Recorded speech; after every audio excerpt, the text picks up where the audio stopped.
RSI जिसको देखो RSI के पीछे भागा पड़ा। तो चलो आज देख ही लेते हैं कि RSI में ऐसा है क्या।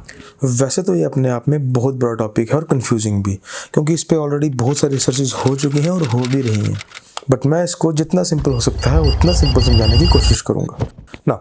RSI की फुल फॉर्म है relative strength index. As the name suggests it shows strength of the price. अब इसको डेवलप किया था जे वेल्स वाइल्डर ने इन 1978। ये एक टेक्निकल इंडिकेटर है जो स्पीड और प्राइस मूवमेंट के चेंज को मेजर करता है। बस इतना समझ लो कि ये हमें बताता है कि whether the price is over valued और अंडर वैल्यूड। लेकिन मेन क्वेश्चन आता है कि इसको एक्चुअली में यूज कैसे करें। अब सबसे पहले हम देखते हैं कि इसको प्लॉट कैसे करना है। अब इसको प्लॉट करने के लिए आपको जाना है इंडिकेटर्स पे और यहाँ से सिलेक्ट करना है आपको RSI। अब ये जो आपको नीचे ग्राफ दिख रहा है यही है RSI। अब इसकी रीडिंग्स 0 से लेकर 100 तक होती है। बस इतना समझ लो कि जब भी RSI 70 के अबव होगी तो इट्स ओवर वैल्यूड, मतलब कि बहुत ज़्यादा बाइंग हो चुकी है और प्राइस कभी भी फॉल कर सकता है। वैसे ही अगर 30 के नीचे है तो इट्स अंडर वैल्यूड, क्योंकि बहुत ज़्यादा सेलिंग हो चुकी है और प्राइस कभी भी ऊपर जा सकता है। बट अगर 50 के आसपास है तो समझ लो कि प्राइस न्यूट्रल है या मार्केट साइडवेज है। अब बात करते हैं एक इंपॉर्टेंट रिसर्च के रिजल्ट्स के बारे में।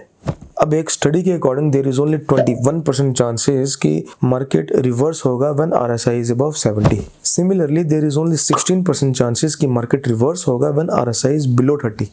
तो कहने का मतलब ये है कि RSI के ये जो 30-70 के लेवल्स हैं उस पे फेलियर के चांसेस ज़्यादा हैं। Success rate is only 21 and 16%, while failure rate is 79 and 84% respectively.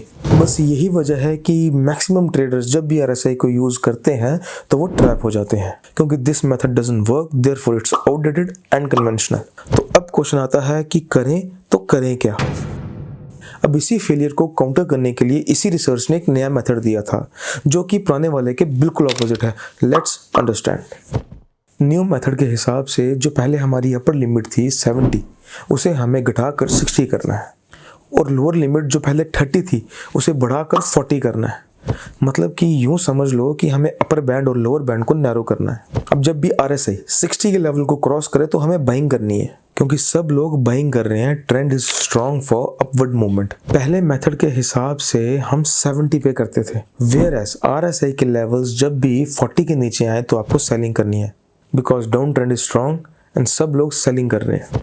अब बात करते हैं डाइवर्जेंस की। RSI में there is only 2 type of divergence. First is bullish and second is bearish. Now bullish divergence is when the price is going down, whereas at the same time RSI is increasing.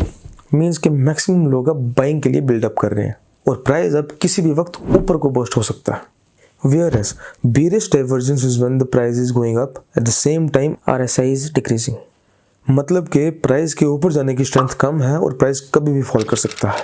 बस हर बार की तरह इस बार भी यही कहूँगा कि कभी भी सिंगल इंडिकेटर को एनालाइज करके अपना प्लान मत करो। Use multiple indicators for confirmation and better results.